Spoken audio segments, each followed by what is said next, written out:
Buonasera a tutti, siamo alla nona puntata di Guerre Spaziali e con noi abbiamo tre autori che nel loro percorso di scrittura hanno sfiorato o preso appieno insomma il tema della famiglia e sono Maria Patella, Daniela Colombo e Luciano Vasta. Partendo, vabbè, facciamo prima un giro di presentazioni dei vari percorsi insomma di scrittura e libri che avete, li raccontate un po', li mostro anche e poi entriamo insomma nel tema specifico che è la famiglia insomma come sistema complesso. Okay.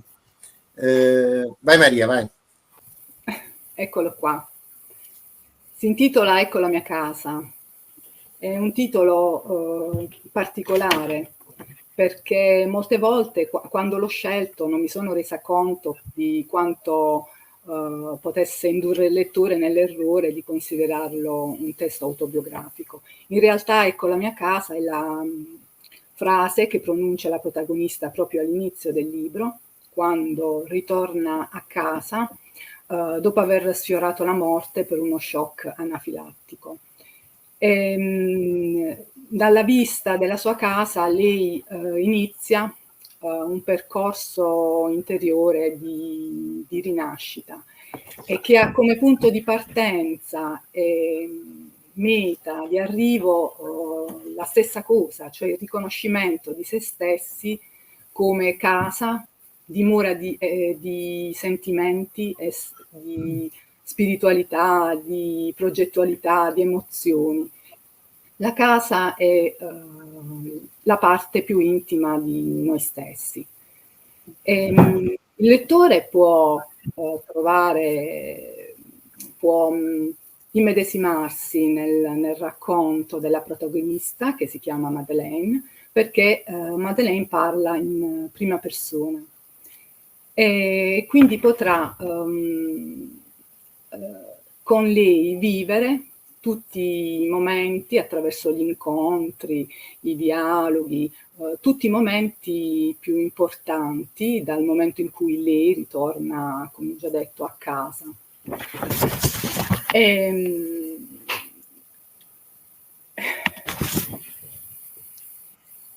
Non so dire altro per il momento. Ok, va bene. Daniela? Sì, il mio libro invece si intitola Il gusto amaro dell'uva e tratta, come dice il titolo stesso, il tema dell'alcolismo. Io, esattamente come Maria, anche nel mio libro i personaggi parlano tutti quanti in prima persona, perché è una famiglia. C'è la madre, la moglie, il figlio e l'alcolista stesso. Quindi questi quattro personaggi parlano in prima persona perché sono proprio suddivisi in diari, ovvero il mio intento era quando parla la madre, appunto di questo ragazzo che poi diventerà un alcolista, quando parla la madre io ho lasciato lo spazio soltanto al vissuto, alle sensazioni e alle emozioni della madre. Quando parlerà la moglie sarà la stessa cosa e il figlio uguale e poi appunto anche l'alcolista. Essendo una famiglia, insomma, ho voluto anche mettere in evidenza come l'alcol, quando appunto entra in maniera diretta all'interno di una famiglia, si possono comunque sfaldare i rapporti umani, ovvero magari la famiglia può restare unita, ma non è poi così tanto unita, no? Perché i rapporti comunque si sfaldano e si crea tutto un susseguirsi di squilibri. È un romanzo logicamente duro, crudo, vero. È una storia inventata perché non è una cosa autobiografica, quindi è una storia di fantasia, ma reale, cioè nel senso che sono situazioni che potrebbero o che possono succedere quando si vive un evento del genere. Passiamo la parola a Luciano. Luciano Vasta. Hai il microfono spento, Luciano. Allora, buonasera a tutti. Intanto, il mio libro è un libro che parla di della famiglia, ma ne parla in modo distorto, cioè di come veniva vissuta la famiglia all'inizio degli anni 60, perché il romanzo è ambientato in un paesino sperduto delle montagne calabresi, appunto negli anni 60, dove ancora tutto quel fermento che già cominciava a scuotere il resto del paese ancora non era minimamente giunto. Quindi continuavano a ripercorrersi in quel paesino le stesse dinamiche familiari e anche sociali che c'erano a quel tempo. In questo paesino questo romanzo, che si chiama appunto La follia di Marina, racconta la storia di questa ragazza Marina, una ragazzina di 16 anni che vede la propria vita sconvolta dalla morte della madre, quindi la distruzione e lo smantellamento della famiglia per come lei lo aveva vissuto fino a quel momento, e tutti gli equilibri che si erano costruiti fino a quel momento vengono ad essere messi in discussione completamente dall'autorità paterna che viveva appunto la famiglia come una sorta di possesso. Lui era il deus ex machina, il padre padrone che decideva le sorti del resto della famiglia. La ragazza prova a ribellarsi a quelle che erano le convenzioni, a quelle che erano le decisioni del padre, prova a ribellarsi, e per questo motivo, alla fine di una furibonda lite, il padre la fa ricoverare nel vicino manicomio, dove Marina, sedicenne, vive sulla propria pelle tutti i disagi che possono vivere i ricoverati nel manicomio, i maltrattamenti, la disumanizzazione, le violenze, tutte gli effetti che hanno su di lei le terapie, e la portano ad allontanarsi via via dalla realtà. È un romanzo anche questo abbastanza duro. Diciamo che per fortuna ho provato a utilizzare un linguaggio non particolarmente crudo, proprio vista la durezza del tema, in modo che fosse abbastanza scorrevole. È un romanzo che però vive non solo delle negatività familiari interne, delle negatività anche del manicomio, ma vive anche di momenti. È un romanzo pieno di amore, pieno di speranza per la vita, pieno di attese e di attaccamento all'amicizia. All'interno del manicomio Marina lega fortemente, prima con una signora molto anziana, poi con un ragazzo, anche loro ricoverati lì ingiustamente perché perfettamente sani di mente, e quindi si sviluppano all'interno del manicomio delle dinamiche che comunque le consentono di mantenere quel filo sottile che la mantiene appunto ancora ancorata alla realtà. Questa è la sintesi del romanzo, si chiama appunto La follia di Marina. Beh, naturalmente si comprende che l'aver messo assieme questi tre scrittori non è un caso. Alcuni sono anche scelti, quindi, ma già insomma io li vedevo molto simili e vicini, quindi vabbè, volevo chiarire un concetto, che il nome di Guerre spaziali è un concetto di Bauman, che in effetti dice che la società soggetta alla globalizzazione in effetti sta vivendo una scissione della coesione sociale, e quindi sia a livello interiore che a livello istituzionale. Anche l'istituzione famiglia, come racconta ognuno di voi insomma nei libri, vive questa guerra spaziale, ma lo vivono anche istituzioni come la scuola, ma la sanità, insomma, cioè è un tema che coinvolge un po' tutti, perché sta proprio cambiando il modo di interazione tra le persone. Cioè prima c'era più un modo di stare insieme, di essere uniti, di collaborare, di condividere, e invece oggi questa cosa si sta perdendo, e infatti poi sono meravigliato quando vedo poi belle relazioni come quella di Luciano e Daniela, o di altri autori che comunque poi dopo alcuni percorsi insomma si sostengono, fanno belle cose assieme. E quindi parto da Daniela perché il libro insomma parla proprio di una guerra spaziale forte che vive la famiglia, che è quella dell'alcolismo. E quindi vorrei che scendesse di più in profondità su questo tema, insomma. Sì, allora io ho scelto avrei potuto in realtà scrivere di qualsiasi tipo di dipendenza, perché la dipendenza di per sé, tutte le dipendenze fanno scattare dei meccanismi che sono all'incirca quasi tutti uguali per ogni tipo di dipendenza. Quello che cambia però sono come uno affronta il problema, cioè quindi appunto le relazioni umane, cioè le persone, come reagiscono e come vivono appunto un problema del genere. Ho scelto l'alcolismo però anche perché è comunque una dipendenza che è passata in secondo piano, cioè non si dà non importanza, sì, importanza di gravità, dico, perché con la faccenda che l'alcol comunque è legale, quindi facilmente trovabile, fanno anche la pubblicità per televisione, si beve, non succede nulla, quindi il problema dell'alcolismo sì, c'è, ma non è così preso in considerazione ed è invece un gravissimo problema. Io ho articolato appunto il romanzo in questa maniera, cioè suddividendolo in diari, il diario della madre, il diario della moglie, il diario del figlio e la confessione poi per ultimo dell'alcolista, perché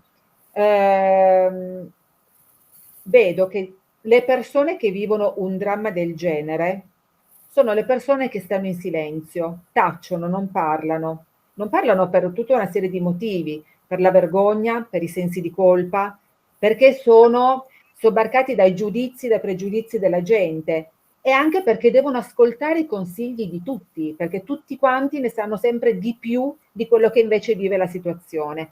Quindi le persone che si ritrovano avvingate in una situazione di dipendenza, ma non soltanto il dipendente, anche le persone che ruotano intorno alla persona che fa uso di alcol o di sostanze stupefacenti, sono poi quelle che stanno zitte.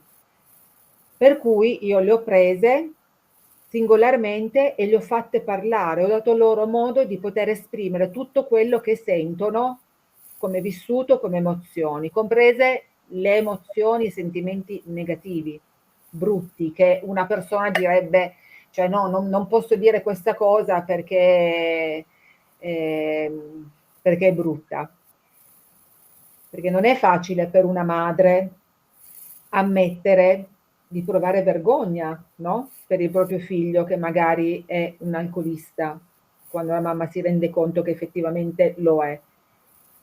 Perché comunque bisogna veramente prendere una forte consapevolezza, cioè non è facile perché comunque cioè, mio figlio è nato da me, quindi io non bevo e quindi come rendersi conto che il proprio figlio invece ha scelto una vita che è completamente diversa da quello che io mi aspettavo, questo provoca nella madre un fortissimo senso di colpa e una vergogna, è brutto da dire però è così, cioè è un dato di fatto. Per cui io ho dato la possibilità a tutte queste persone, che poi sarebbero i personaggi del mio libro, ma che in realtà sono persone, a dire tutto quello che sentono. E quindi si è creata anche questa cosa appunto a livello familiare tra la madre, la moglie, il figlio, dove ciascuno dice il proprio vissuto anche in merito a un episodio, lo stesso, ma viene visto in base a chi lo vive con occhi diversi, viene riportato in base al proprio sentire. Io ho cercato di fare questo con questo libro e quindi portare alla luce tutto quello che avviene in ambito familiare, che è appunto il silenzio agli occhi degli altri, il non far sapere, magari neanche il chiedere aiuto, il vivere tutto come se fosse una vergogna, fortissimi sensi di colpa, però all'interno, sempre che non deve uscire al di fuori del nucleo familiare. Perché poi questo è quello che capita in realtà. Maria, secondo il tuo parere, la famiglia che guerra spaziale sta vivendo?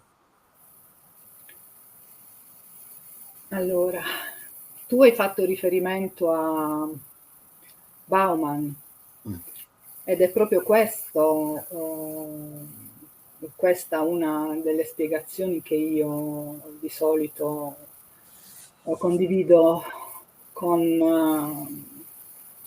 nella maniera più completa, perché viviamo in una società ormai fondata sul consumismo, sull'egocentrismo, e i rapporti interpersonali sono veloci, sono fluttuanti, non offrono basi su cui poggiarsi. La morale, l'etica non hanno più le fondamenta che avevano fino a qualche anno fa. Tutto è stato rivoluzionato dall'avvento di mezzi tecnologici che hanno fornito queste alternative alla comunicazione. Per cui ecco, la famiglia si sta trasformando, la famiglia è un'invenzione della società, è un prodotto culturale, per cui è legato in ogni caso alla cultura e alla società. E questo fa sì che bisogna trovare un giusto equilibrio nelle cose.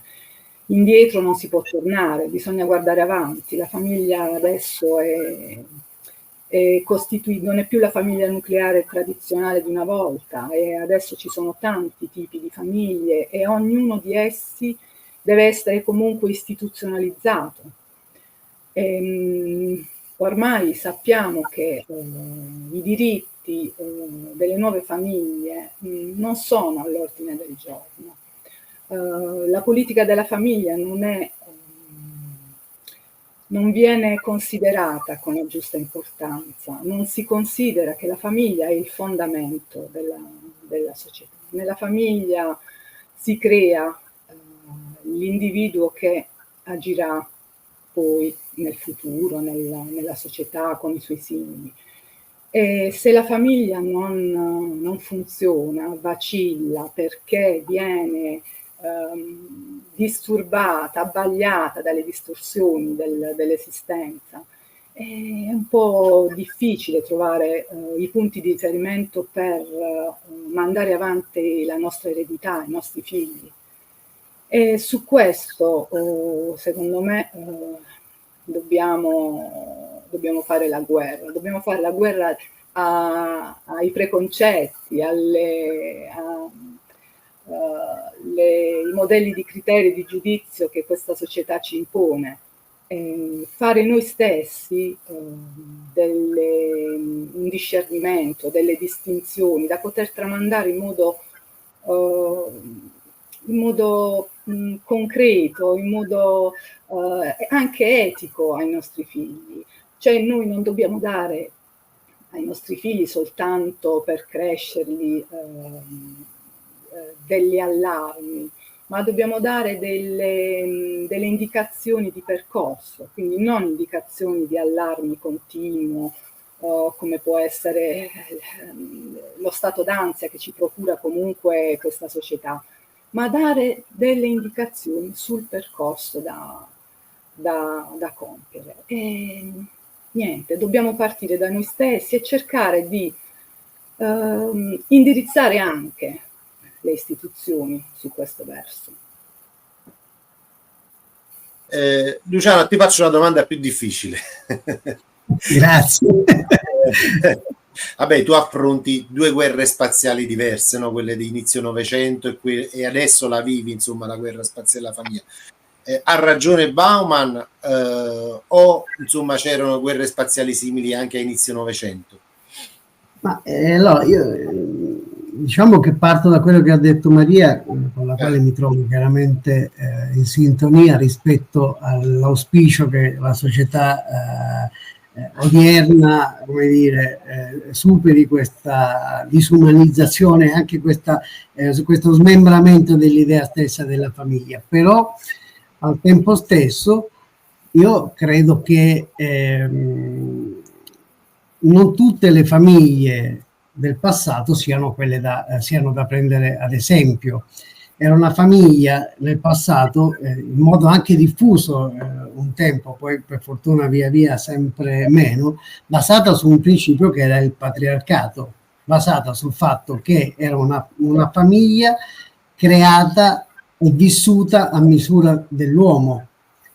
La donna era, come dire, all'interno di quella famiglia la donna era un elemento che aveva, come dire, un ruolo sicuramente marginale.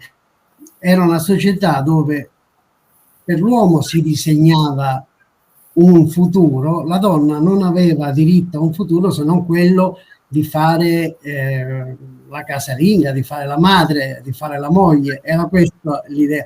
Io lessi qualche tempo fa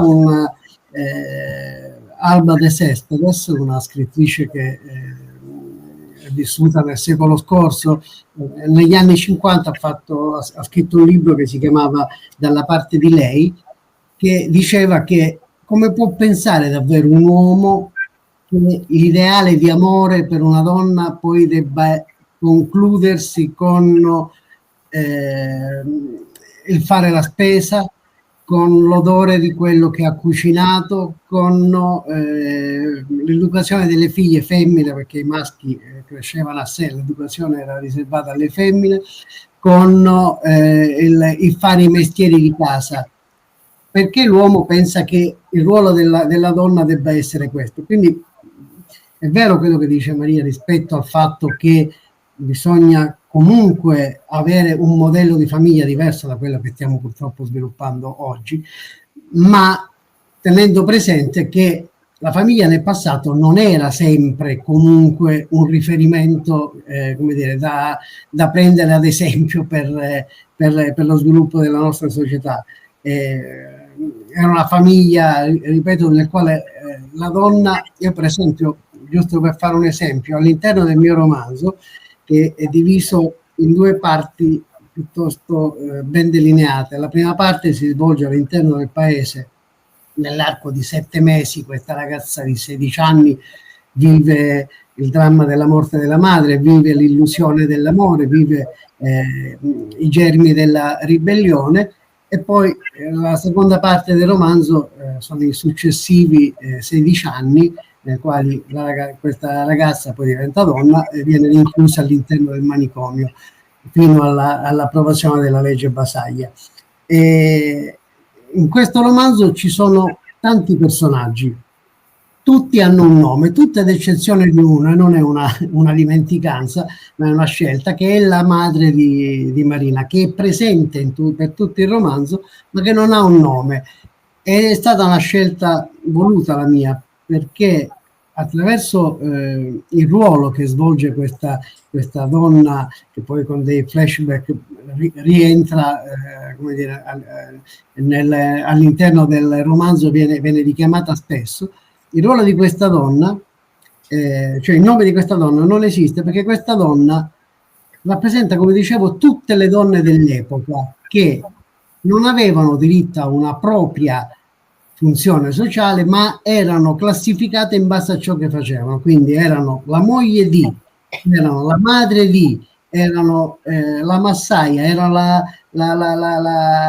donna che andava a fare la spesa, la donna che provvedeva alle faccende di casa. Quindi non le ho dato un nome perché rappresentava tutte le donne di quell'epoca, non è stata una scelta quella di non darle un nome. Quindi io sono d'accordo che la famiglia ha un ruolo fondamentale, tenendo ben presente però che bisogna modernizzare quel ruolo della famiglia, attualizzandola a quelle che sono oggi le condizioni di vita per fortuna ben diverse da quelle di 70-80 anni fa, e tenendo presente che i ruoli non debbano essere così ben codificati come a volte si vorrebbe, ma devono essere interscambiabili. Un'idea di famiglia diversa da quella che abbiamo anche nella nostra struttura mentale. E questo ruolo della donna, Daniela, secondo te com'è cambiata da mamma a professionista? Ma riferito a me come persona? Non ho capito, Sì, alla tua scusa. esperienza, sì, alla tua esperienza. Cioè, rispetto anche a ciò che diceva prima Luciano, no? Ma io sono fortunata, cioè nel senso che comunque mio marito è una persona estremamente intelligente, per cui cioè io ho potuto essere proprio donna, cioè nel senso non focalizzarmi in un ruolo o mamma massaia, appunto, dove tutto comunque la casa è sulle mie spalle, o lavoratrice e anche donna di casa in maniera completa, perché comunque i compiti tra me e mio marito sono divisi, cioè nel senso che quando io vado a lavorare è mio marito che si occupa delle cose da fare, quando mio marito lavora sono io che me ne occupo. Per cui cioè io sulla mia persona non la vivo tanto questa cosa, però so che è presente ancora oggi comunque, senza andare tanto distante negli anni, perché ci sono anche moltissime mie colleghe che per esempio tante mie colleghe, no, tante mie persone che conosco che però non vivono una situazione del genere, ma sono magari già più chiuse all'interno del loro ruolo, comunque sì, di donna lavoratrice, ma anche comunque di donna di casa, cioè nel senso che la donna si deve occupare dei figli della casa. Cioè, quindi non so come spiegare il ruolo, e questa è la cosa che secondo me dobbiamo, il fatto che noi donne abbiamo il ruolo. Questa cosa deve essere comunque cancellata, perché non siamo mamme, massaie, casalinghe, donne lavoratrici. Noi siamo donne. Donna è tutto. Cioè, donna, io lavoro, io guardo i figli, ma io scrivo, io vado al cinema con l'amica, vado a camminare, cioè, devo mantenere comunque la parte mia che appartiene soltanto a me. Non so come mi sono Sì, stata chiara. sì, no, chiarissimo, chiarissimo. Eh. Maria, invece, secondo te le istituzioni quanto sono vicine alla famiglia rispetto alle problematiche che può vivere?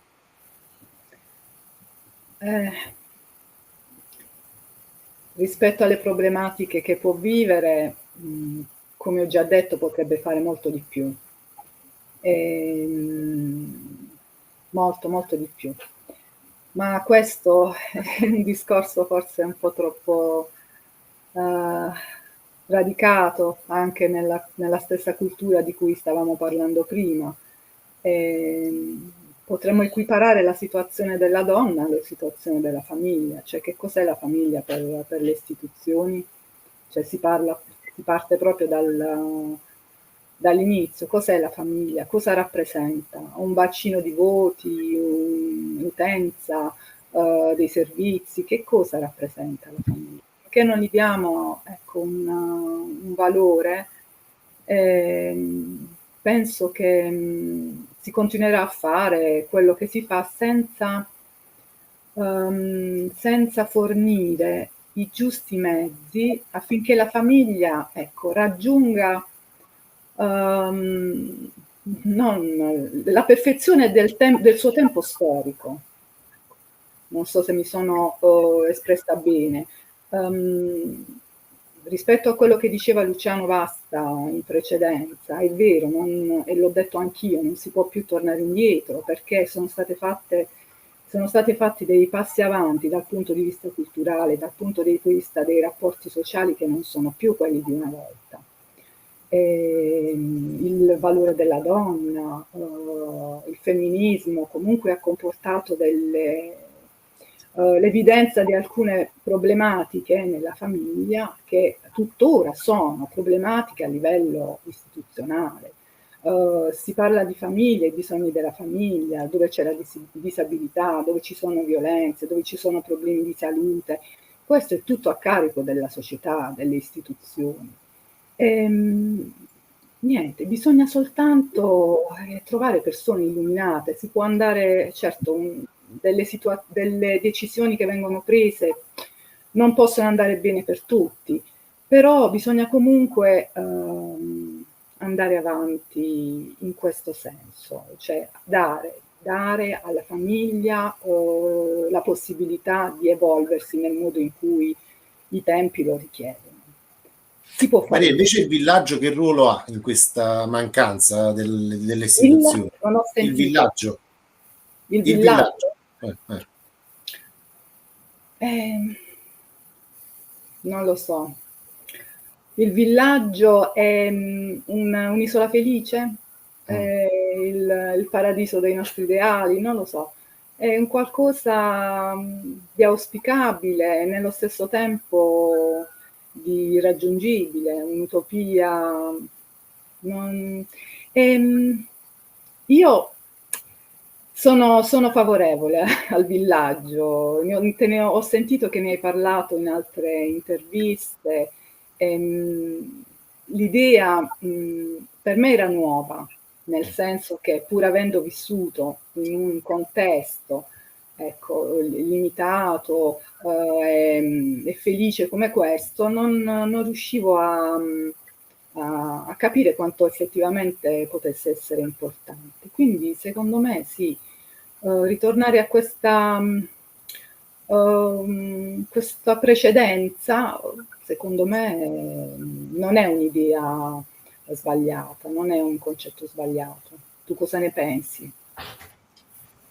Ma io penso che noi dobbiamo lavorare a questo, cioè nel senso che io vedo proprio che c'è la difficoltà a condividere, cioè vabbè, tu non conoscevi Luciano e Daniela, ma storie di condivisione come la loro, cioè sono poche. Io è quello che critico agli altri, cioè tutti quanti mio libro e poi finisce là. Allora a volte c'è mancanza di conoscenza come nel caso con te, però in altre situazioni c'è proprio la non volontà di fare un percorso anche online con delle persone, sostenere, cioè perché ognuno è ormai rimasto chiuso nella propria nicchia, non vuole vedere oltre la propria aiuola, il proprio orticello. Quindi secondo me noi soltanto superando delle cose del genere possiamo comunque come si dice, superare anche poi l'assenza delle istituzioni, perché io sono molto critico anche da sociologo con le istituzioni, perché io non penso che sia l'individuo a sbagliare, quindi sbaglia il sindaco, io penso che ci sia uno schema voluto per cui noi non dobbiamo mai avere risposte, ok? E quindi la scuola funziona male perché deve funzionare così e quindi funziona bene, la sanità funziona male perché deve funzionare così, ma alla fine funziona bene rispetto ai loro scopi. Questa è la mia idea e la vedi quando c'è una tragedia, quando c'è, cioè, parliamo del terremoto dell'Aquila, non sono mai arrivati i soldi, cioè dove sta l'istituzione? No, mo dico una cosa così, ma lo vediamo, cioè oggi si scende in piazza per riarmarci in Europa 800 miliardi e poi alla fine praticamente abbiamo problematiche che vengono, taglia alla scuola, taglia alla sanità, taglia tutte le cose importanti. Cioè io ho amici qua che lavorano in ospedali, alla fine non ci sono garze, non ci sono, no. Quindi nella scuola non ci sono gli strumenti che servono, non ci sono i fondi per poter fare delle cose e c'è una volontà, secondo me c'è una volontà specifica e non avviene niente che mi porta a dire guarda stai sbagliando ad analizzare la cosa così. Allora io penso che noi dobbiamo essere noi alternativa sociale e creare insomma opinione, creare solidarietà, insomma, quindi che poi è anche un po' lo scopo del canale, insomma. Sì, sì. Sono Luciano, d'accordo. anche questa tematica, va, senza che ti pongo domande. Sì, aggiungo soltanto una cosa a quello che hai detto. Non sono totalmente d'accordo con quest'ultimo particolare che tu hai espresso, cioè il fatto di una volontà dall'altro che o forse io la intendo diversamente, però nel nostro piccolo la volontà ci vuole, perché se personalmente mi conosco, parlo di me stessa perché mi conosco e so che se non faccio uno sforzo di volontà io non condivido mai niente con gli altri. Questo è dovuto forse a un retaggio culturale, a un retaggio sociale, a un retaggio psicologico che mi porto dietro, va bene. Però comunque io in prima persona devo fare qualcosa. Personalmente non sono nata per essere leader, però penso di poter essere una buona spalla. Allora io ti rispondo, no, al tuo disappunto con un'altra con un'esperienza, cioè nel senso, ti sembra normale che quello che stiamo vivendo noi a Napoli, che ci sono terremoti notturni praticamente, anche 4,4, no, che la casa balla totalmente, che l'unica via di fuga di notte, che è la tangenziale, è chiusa. A voi non arriva questa cosa qui, è chiusa per lavori, è chiusa per una serie di cose. Allora si stanno riunendo 800.000 persone, ma la prima cosa importante, vogliamo aprire una via di fuga se uno volesse fuggire, perché non si può fuggire. Chi vive in una città come Torino, come Milano, lo sai, quando c'è traffico la mattina, insomma, non si cammina più, no? L'unica via di fuga, l'unica. Io credo che tu abbia toccato un punto che adesso magari ci porta anche fuori e lontano da quello che è il tema dell'incontro di oggi, ma tu abbia toccato un punto che è quello delle priorità. È del tutto evidente che le priorità in questo momento sono diverse da quelle che dici tu e che razionalmente ognuno di noi si aspetta. È evidente che le priorità sono togliere ulteriori risorse agli investimenti sociali per concentrarsi in questo caso sulle armi, ma qualsiasi altra questione possa essere tirata in ballo. È evidente che, e qui abbiamo Daniela che ci lavora, è evidente che c'è un mancato investimento nella sanità pubblica che tanto ci hanno invidiato nel mondo sino a qualche anno fa. È evidente che c'è un mancato investimento nella scuola pubblica, nella previdenza pubblica. Io dico una cosa, il nostro Stato finora si è retto su tre gambe fondamentali, che era la scuola, la sanità e la previdenza pubblica. Questi sono i tre cardini della nostra società e secondo me non è un caso che ce li stanno via via erodendo e via via indebolendo, ma lo fanno non per distrazione o per altro, ma perché c'è, adesso mi riaggancio anche a quello che diceva Maria nel suo primo intervento, un'idea di società che è diversa da quella che abbiamo noi, cioè una società che è sempre più spinta verso una privatizzazione di ogni tipo di servizio e quindi ogni cosa ha un costo e in questo modo ha un valore, rispetto a un tipo di società dove invece c'è una pubblicizzazione dei servizi, una pubblicizzazione delle attività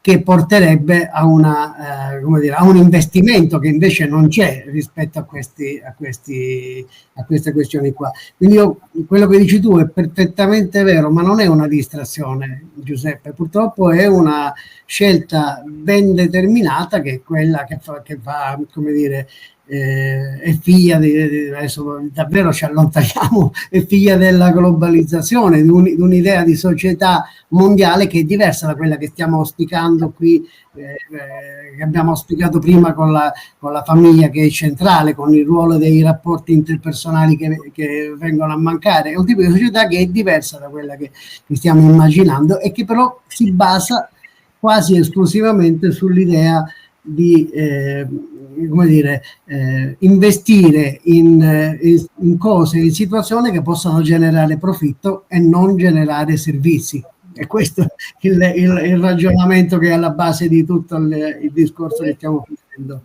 È vero, però posso intervenire un attimo? Io, visto che comunque appunto dalla famiglia siamo poi passati a un discorso di società e di sociale, no? Allora, io però credo anche che la famiglia, proprio il nucleo familiare, sia società. Quindi cioè, è appunto il discorso della condivisione, il discorso che facevi tu prima, Giuseppe, cioè questo discorso qua deve partire comunque proprio dal singolo, dalla famiglia, dal nucleo familiare. Perché ritornando indietro appunto ai nostri genitori, no? Almeno io mi ricordo, mio papà, no? C'erano per esempio le lotte operaie, le lotte studentesche, ma erano rivolte a un bene comune, cioè nel senso che le persone lottavano per un bene comune, non per il proprio bene, per il bene comune. Noi, io figlia di mio padre, che allora appunto lottava per il bene comune, io sono figlia invece del benessere, perché la società poi dopo è cambiata. Io mi sono ritrovata a vivere il benessere, cioè dove dal lottare per ottenere c'era praticamente il consumo, consumiamo perché abbiamo. Quindi i miei figli adesso hanno comunque questa visione, cioè nel senso che i miei figli non lotterebbero per un bene comune, lotterebbero per il proprio bene comune ed è qui che è l'inghippo. È questo che è l'inghippo, che noi abbiamo cambiato una mentalità da visione con gli altri, poi per carità, cioè nel senso più o meno, non è che, perché appunto una volta c'era poi la famiglia patriarcale, c'erano tante altre cose a livello di questa società che non andavano bene, però questa cosa comunque di condivisione noi l'abbiamo persa, perché da un discorso di noi siamo passati a un discorso di io, ma questo discorso di io lo facciamo proprio all'interno delle nostre famiglie stesse, cioè a volte non condividiamo neanche all'interno del proprio nucleo familiare. Siamo tutti presi dal nostro ruolo, appunto dal nostro ruolo non più di persone, dal nostro ruolo e poi chi ce lo tocca, ma anche con cioè, genitori, figli, padri, madri, all'interno proprio... Assolutamente condivisibile quello che dici, dal quindi mio punto di vista. Quello, cioè... Ed è logico che se noi non lottiamo più per un bene comune, le istituzioni fanno su di noi quello che vogliono, perché noi stiamo in silenzio, perché adesso con tutte queste cose che stanno, appunto, la sanità che sta diventando privata, perché così è un dato di fatto, le scuole che stanno andando allo sfacelo, ma non ce n'è uno che si ribella a questa situazione. Sì, facciamo gli scioperi, ma con gli scioperi, no? Qualche cartello, basta, cioè finisce tutto lì, perché non toccano la nostra cosa personale e quindi siamo diventati io. Vai Maria, vai. Perfino la famiglia era un bene comune, adesso non lo è più. Esattamente Maria, infatti i figli erano comunque i figli di tutti, del villaggio come dicevate voi prima, no? Adesso no. È così. Ed è per quello che, scusate, ritorno un attimo indietro, che trovo appunto bruttissimo il fatto che quando ci sono dei grandi drammi all'interno di una famiglia, la famiglia sta zitta, non parla, cioè vive questa cosa all'interno, quindi nel proprio dolore, nel proprio non riesce a trovare, ma non perché magari non ci sono le istituzioni o cose che possono comunque aiutare, perché quelle magari ci sono anche, ma è proprio un discorso di chiusura, e questa è una cosa che Anche se questo però non è figlio di questa società, ma come si diceva da sempre, i panni sporchi si lavano in famiglia, quindi è un retaggio antico questo del non sì, far uscire e è della vero, chiusura. è vero Luciano, però ti posso dire una cosa, io per esempio trovo c'è questa differenza, una volta, no, se io per esempio magari fumavo una sigaretta di nascosto dai miei genitori, ma mi beccava il vicino di casa andava da mio padre a dire, ma guarda che io ho visto tua figlia che fumava, Disgraziato. hai capito? Sì, sì. Ed ecco questa cosa. Adesso però invece no, cioè non esiste più, cioè nel senso io mi faccio gli affari miei, se io vedo il ragazzino magari buttato a terra ubriaco fradicio, no? A 15, 13 anni lo trovo lì magari su una panchina, magari passo dritta, cioè, no, nel senso magari chiamo 118, ok, però se io vedo il ragazzino magari ubriaco e conosco il padre, non so quanti andrebbero da quel padre a dire fai attenzione perché tuo figlio l'ho trovato ubriaco, perché adesso succede che il padre magari ti mena pure perché dice fatti gli affari tuoi. Invece una volta il padre magari, il mio papà veniva da me ed era, cioè, poi per un mese niente, non uscivo più, per esempio. Cioè, Ma è io proprio penso cambiato. che anche se sembra che stiamo sconfinando, cioè non stiamo sconfinando dal tema, infatti io ho scritto famiglia, istituzione, insomma, eccetera, perché comunque stiamo parlando di tutte tematiche che poi attorniano la famiglia, riguardano la famiglia, no? E il bene della famiglia. Cioè, ritorno all'esempio di prima dei terremoti, eccetera. Io sono un signor nessuno, no? Qua in Italia siamo nella fase in cui se tu esprimi un pensiero, tu ti dicono che sei allenatore di calcio, che sei vulcanologo, no? Per dirti. Allora, per esempio, io se fossi politici della zona dei Campi Flegrei, metterei smart working, tutti coloro che è possibile mettere in smart working. Lascerei un nulla osta per ogni ragazzo che vuole cambiare scuola e andarsene in un altro posto, anche hanno già iniziato. Darei comunque delle sovvenzioni per darsi la possibilità a chi già ha una casa di fittarsene un altro, insomma, è tutta una serie di cose, no? E dice, vabbè, ma i soldi non ci sono, però poi vediamo che per altre cose i soldi ci sono. E però come nasce la cosa? Che nel momento in cui parla Giuseppe Mosco dice, ma tu mica sei un vulcanologo, che cosa ne vuoi sapere? Cioè questa è la dinamica in cui siamo incastrati, capito? E secondo me la via di uscita è il legame che possiamo costruire anche in rete online, con gli amici, nel villaggio, perché comunque forse Maria certe cose le sente di meno, perché rispetto, anche io le sento di meno, perché vivendo a sud il villaggio esiste di più rispetto al nord, no? A volte al nord non si conoscono neanche i vicini di casa, perché tu parlavi, no, di dire, mentre qua il vicino di casa diventa una sorta di parente. Io ho i miei vicini di casa che sono come dei miei zii, anche qualcosa di più, insomma. E quindi secondo me poi in sociologia questa si chiama alternativa funzionale, cioè nel senso che comunque dove manca l'istituzione poi c'è questa sorta di parentela acquisita che va a creare quello scudo, quella protezione, va a aggiungere ciò che manca. O no? Che ne pensi, Maria?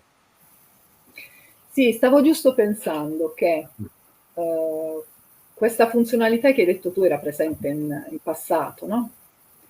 Poi con l'avvento della società moderna, la rivoluzione industriale, l'istituzione pubblica ha preso in carica questa funzionalità. Adesso l'istituzione pubblica non è più in grado di mantenere quella che aveva promesso e quindi stiamo ritornando all'alternativa funzionale che c'era precedentemente, che poi è quella che, essendo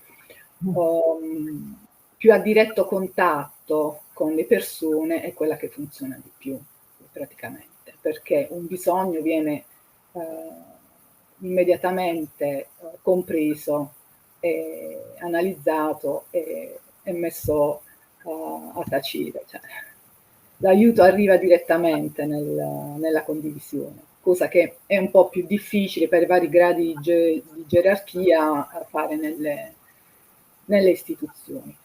E poi non voglio addentrarmi ancora nella politica e nel fattore politico, però io abito al sud, c'è una realtà ancora amabile tra le persone, anche se non è proprio idilliaca la situazione. Però ciò che noto è che comunque la gente è testarda e il bene comune, come diceva Daniela, non conosce neanche che cosa sia e vota sempre quelle persone che possono fare al caso loro, che possono risolvere i loro problemi. Non si pensa di votare persone che sono seriamente interessate al bene comune, a operare affinché il comune vada in un certo modo e non in un altro. Non aggiungo altro. Vai, Luciano, vai.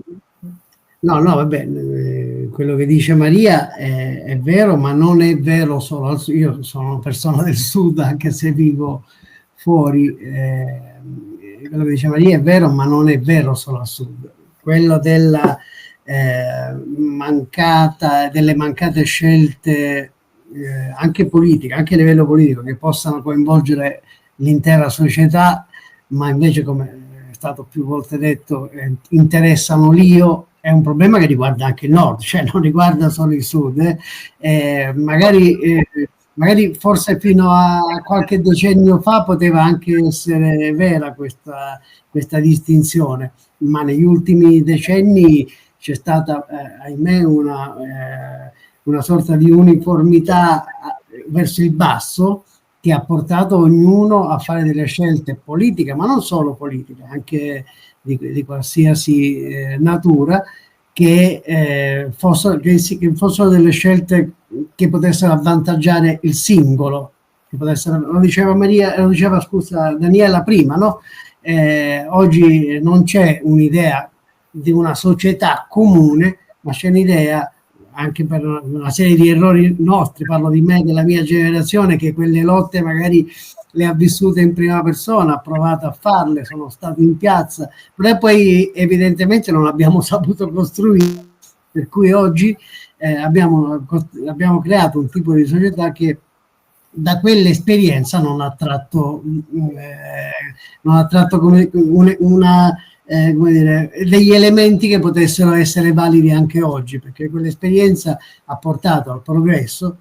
Io nel mio romanzo parlo di un fatto epocale che è stato incredibile e nel quale l'Italia è stata uno dei paesi all'avanguardia, che è stata la chiusura dei manicomi, che è una cosa di una conquista sociale di civiltà unica.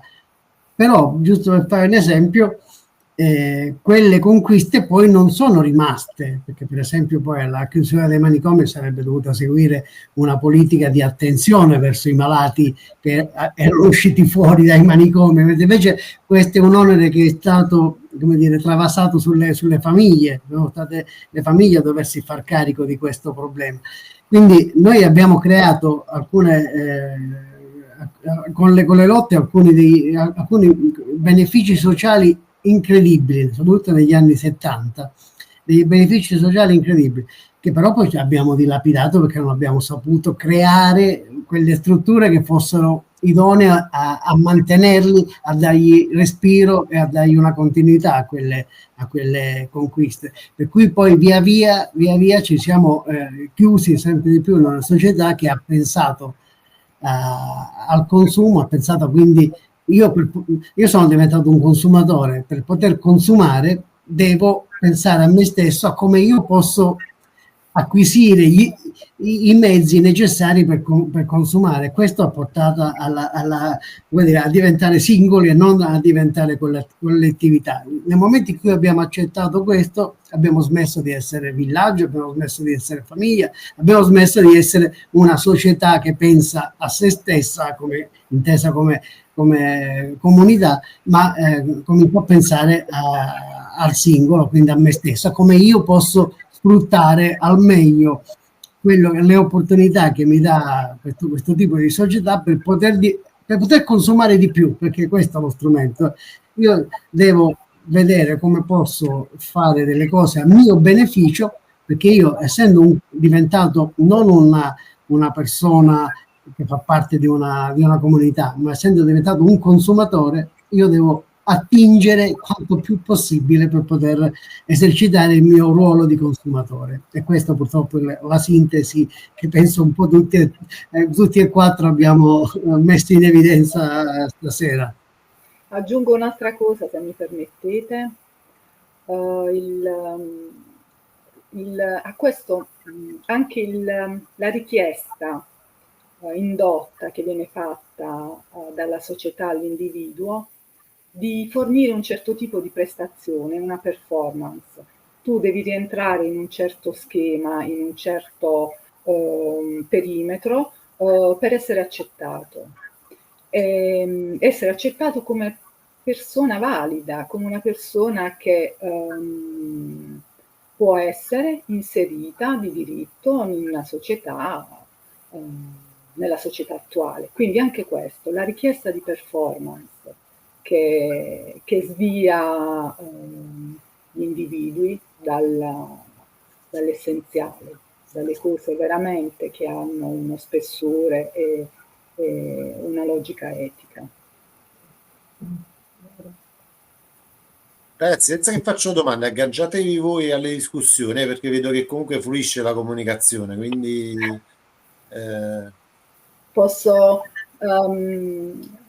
Posso dire qualcosa a proposito del mio romanzo che non ho detto nel primo intervento. sì, vai.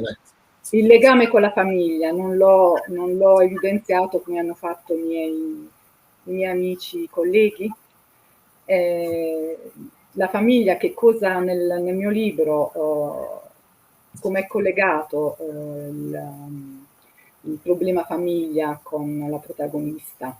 Ovviamente, questo non l'ho detto, la protagonista è una donna di 46 anni che è madre di 3 figli, separata dal marito, ed è varie vicissitudini della vita l'hanno portata a pensare che si possano governare le cose che succedono, gli eventi della vita attraverso il controllo maniacale di tutte le cose, con la perfezione. E quindi diventa una persona severa e intransigente proprio con coloro che li ama, quindi soprattutto in famiglia. Cioè, un discorso che riguarda tutti gli aspetti della sua vita, ma in particolar modo le persone che li ama, e quindi i rapporti interpersonali all'interno della famiglia. Questo era l'argomento a cui mi volevo agganciare, proprio i rapporti, come vengono gestiti dai genitori, i rapporti con i propri figli. E nel mio caso poi la protagonista, con questo suo comportamento severo, intransigente, arriverà a un conflitto netto con il suo figlio, e questo poi porterà alla rottura definitiva di ogni rapporto. E quindi il suo percorso sarà anche quello di ricostruire la sua identità di madre. I sensi di colpa di cui parlava Daniela prima, per aver sbagliato approccio, per aver preteso che i figli potessero continuare quell'ideale che lei aveva concretizzato nel darli alla luce. I figli non sono la continuazione di noi stessi, ma sono qualcosa di diverso e come tali devono essere accettati per quello che sono. Ecco. E questo è il... Sai Maria che appunto ascoltandoti, che sicuramente lo voglio leggere perché penso che sia veramente interessante, ma soprattutto perché le cose che tu dici, che tu hai detto, raccontandole appunto nella storia, ma sono cose che ci toccano comunque, perché sì, perché comunque chi più, chi meno, ma viviamo tutti quanti questa cosa che tu hai detto, cioè nel senso i figli difficilmente riusciamo a vederli come persone, no? Come persone uniche, proiettiamo comunque in loro le nostre aspirazioni, pur sapendo che non va fatta questa cosa perché è nociva, però in ogni caso, no, nella nostra limitezza umana, noi la facciamo questa cosa, poi appunto ci facciamo divorare dai sensi di colpa. E quindi io credo che leggere libri tipo il tuo, tipo quello di Luciano, dove c'è appunto anche tutto il discorso comunque della famiglia patriarcale, insomma, tutte queste cose che comunque noi viviamo, sono libri che dobbiamo leggere, perché quando noi leggiamo una cosa che comunque tocca, no? Che dici, ma guarda, io anche sento questa cosa qua, la vivo anche io, ma vedendola proiettata su delle pagine che l'ha scritta un'altra persona, fa sentire meno sbagliata la persona che le sente queste cose. Allora ti ringrazio e voglio ringraziare anche Giuseppe per aver messo insieme queste due belle persone oltre te, perché comunque parlare, ecco, di problemi psichici e parlare di questa particolare situazione di Daniela, cioè sono effettivamente delle cose su cui anche io che magari non le vivo, ma da persona sensibile quale sono, le percepisco in una maniera particolare, per cui niente, farò in modo anch'io di leggere il vostro, non appena riuscirò a finire il mio. Sicuramente leggeremo, io già quello di Daniela l'ho letto tanto tempo fa, però leggeremo e fare altre cose. Prima, scusa Daniele, prima di darti la parola un attimo,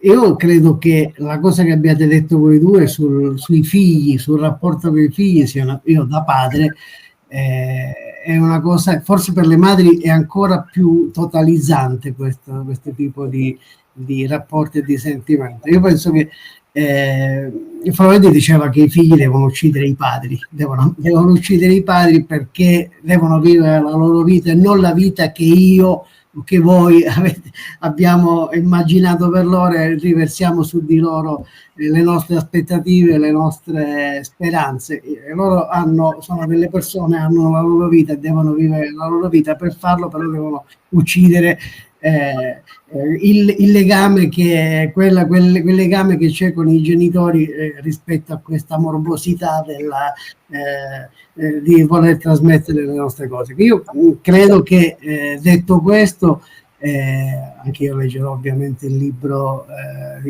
tuo, che non ho avuto ancora il piacere di leggere, ma adesso colmerò questa lacuna. E poi volevo dire che l'esperienza di scrittori che stiamo vivendo, noi credo che nessuno dei tre viva del lavoro di scrittore, non siamo scrittori per professione, siamo scrittori per passione, per piacere, per il gusto di confrontarsi anche con il giudizio degli altri. Questo è un po' che ci fa mettere in gioco. Credo che debba continuare. Io volevo anticipare perché so che una di noi non si limita a questa prima esperienza, ma sta andando avanti e sta per cimentarsi con una nuova esperienza editoriale. Non so se ne vuole parlare lei. No, vabbè, lo dirò per tempo debito. No, non mi sembra. Sì, no, vabbè, nel senso che mi ha fatto piacere, però comunque è un libro completamente diverso da Il gusto amaro dell'uva. È un libro che mi tocca più da vicino perché comunque è anche un po', insomma, un libro dedicato a noi infermieri, medici, durante il periodo Covid, diciamo così, ma è un intreccio di storia, però non è una cosa riferita soltanto a quello. Però sì, cioè nel senso che si scrive per passione, per condividere comunque, perché adesso per quanto quando noi scriviamo i libri una minima parte del nostro vissuto viene fuori, anche cioè non è che proprio scriviamo la nostra vita, quello no, però tiriamo fuori anche delle parti di noi, no? A volte delle parti belle, ma a volte anche delle parti che non sono belle. E il fatto di condividerle penso che sia questo, forse, cioè non il fatto di diventare ricchi, no? Perché con i soldi, no, però è un fatto di condividere questa nostra cosa con le altre persone. Ti posso fare uno spoiler? Il libro io l'ho letto ed è molto bello. Grazie. Grazie. Spoiler. Io volevo buttare una bomba prima di salutarci, così vi do la possibilità poi anche di replicare la bomba che butto, però metto una parentesi a Daniela, cioè che nel senso che mi può rispondere solo negativamente, non può rispondere affermativamente a ciò che sto dicendo, ok? Nel senso che sono vicino a quello che diceva prima Luciano, che noi siamo diventati consumatori, no? Questa è una prospettiva di Bauman, che il neoliberismo ci ha portato ad essere da cittadini a consumatori. Io vedo ancora una cosa più grave, cioè noi siamo diventati, da cittadini siamo diventati consumatori e merce da consumare. E vi spiego perché. Perché, senza entrare nei particolari sul come la penso e come non la penso, su certe cose etiche o no, però vendita di organi, cioè la questione del donazione di organi, donazione di sangue, come si chiama, la natalità surrogata. A un certo punto mi sembra che è diventato più importante quello che portiamo dentro che la persona stessa, no? Perché poi è vero, c'è la parte buona dietro a questa storia, però c'è anche poi la parte di mercato, insomma, no? La parte economica. E quindi niente, volevo aggiungere questa cosa alla prospettiva che ha detto prima Luciano, e poi in generale io sono donatore di sangue, ma di quelli che lo fa chiaramente, mi sembra ovvio, no? Cioè con donatore di organi post mortem io sarei sono favorevole ovviamente a questo. Quello che dici tu però è una cosa diversa che io condivido, che è la mercificazione anche di alcuni aspetti, che è quello che stavi dicendo. Però giusto per chiarire, donare il sangue è una cosa bellissima, io lo faccio da una vita e sono contento di farlo. Però ti è anche stato detto, penso, durante questo percorso, non donarlo là, perché là in effetti se lo vedi, per dirti, no, senza fare nomi e cognomi, insomma, ma vai in ospedale perché l'ospedale è più garantito, insomma, no? Cioè, sono usciti questi discorsi. E quindi la mia idea è che veramente stiamo diventando merce da consumare, cioè nel senso che quello che trasportiamo è più importante della persona stessa, cioè questa era l'idea, non era un andare con... Sì, questo ci mancherebbe. E la bomba qual era? Era questa, cioè nel senso che... No, pensavo a Daniela, non dirmi di no, pensavo che ci fosse qualche scoop. Allora, no, vabbè, io su questo, no, il discorso che tu hai fatto adesso, vai tipo dona qui, dona lì, io personalmente non l'ho mai sentito, cioè nel senso che può darsi che magari qualcuno lo abbia anche fatto, però io personalmente non l'ho mai sentito.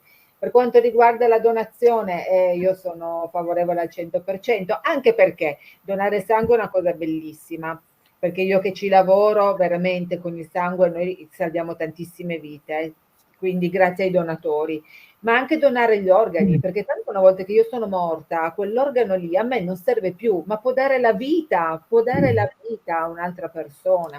Per cui credo che Giuseppe volesse fare un discorso un po' diverso, perché questo è dentro sulla mercificazione, però è ovvio. Gli organi qui da noi non c'è, se poi c'è in altri stati potrebbe anche essere, però qui da noi la commercializzazione, queste cose qui. No, ma io a prescindere da questo, è proprio che diventa più importante ciò che abbiamo addosso, come no, che la persona stessa. Sì, questo però posso dirti una cosa, il fatto che una mia cosa interna, che sia importante quell'organo lì e mi fa diventare bella 2 volte, cioè il mio organo mi fa diventare bella doppio, perché con quel mio organo io do la vita a un'altra persona. No, io non parlavo in termini personali, io parlavo in termini istituzionali, cioè nel senso che prendersi cura di certe cose è maggiore del prendersi cura delle persone, capito che voglio dire? Questa è l'idea. che ho. Vabbè, Qualora ti ho detto non mi rispondere positivamente perché non volevo una risposta positiva da vabbè, te. ma il prendersi cura delle persone, vabbè, è un discorso, ma adesso senza andare tanto, guardiamo anche un attimino ai senza fissa dimora, no? Cioè che sono, ok, non c'è una struttura, ci sono i dormitori, va bene, ma non c'è una struttura diurna aperta di giorno dove comunque una persona che non ha una casa possa andare anche soltanto per sedersi un attimo, per guardare un pezzo di televisione, cioè per socializzare. Non c'è una struttura diurna. Puoi andare, senza fissa dimora possono andare a dormire, se trovano posto nei dormitori, dopodiché alle 7 del mattino questi chiudono e sono in mezzo a una strada tutto il giorno fino alla sera alle 10. Quindi vabbè, ma anche il tema che tratti tu anche il tema che tratti tu nel libro, quello dell'alcolismo, cioè se ogni famiglia che vive un problema venisse sostenuta da un tutor professionale, no? Che accompagna la famiglia all'uscita, però come diciamo prima, secondo me non c'è la volontà, perché poi fondamentalmente se uno arriva a un CERT, se arriva un altro c'è un guadagno diverso altrove, insomma, che un tutor che costa 1.500-1.600 euro al mese, per dirti. Capito? Questa è l'idea. Invece se vai al CERT sono rette giornaliere che vanno poi a strutture. sì.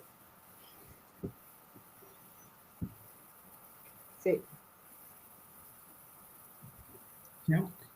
Maria? Dimmi. Un saluto.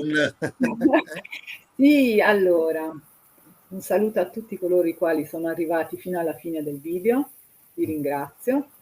Non vi ho salutato all'inizio per l'emozione, lo faccio adesso con la stessa emozione.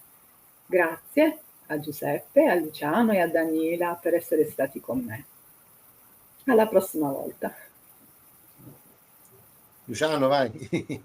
No, intanto grazie a voi per avermi accompagnato in questa piacevolissima conversazione che devo dire è andata anche al di là di quelle che sono erano le mie aspettative, perché normalmente quando si fanno queste presentazioni anche online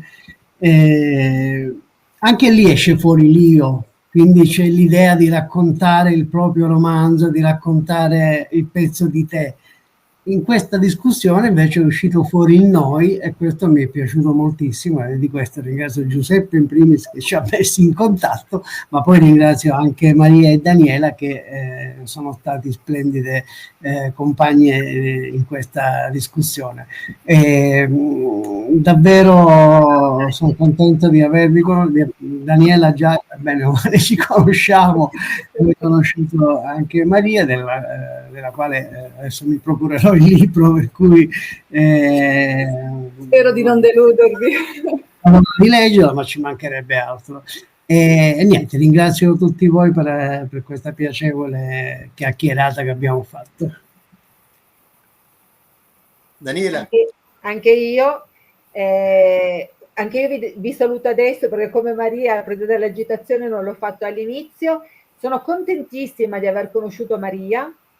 Grazie, reciproca la cosa. Quindi sono proprio contentissima.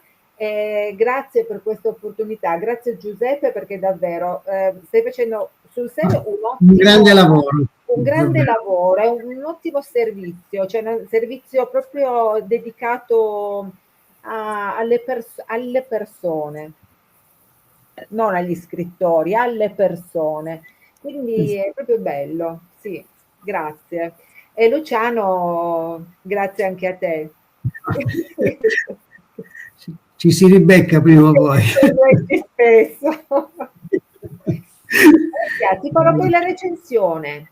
La scrivo poi sul gruppo di Giuseppe. Sì. Allora, magari ricordaci il titolo così lo ricordiamo anche a chi ci sta seguendo. Ecco la mia casa. Sì, ecco la mia casa. Okay. Ecco la mia casa. Te l'ho segnato. Il gusto amaro dell'uva di Daniela Colombo e La follia di Marino di Luciano Vasta. Che comunque Maria è molto bello. La follia di Marina. È molto Grazie. bello.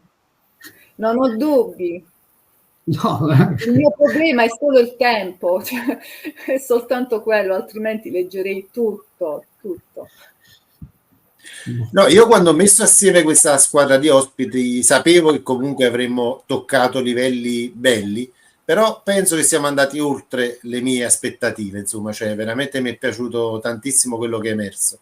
E mi piacerebbe comunque rivedervi come squadra di ospiti su un altro appuntamento, insomma, il mese prossimo, l'altro mese, perché poi è difficile far conciliare, insomma, tutti gli orari nostri assieme.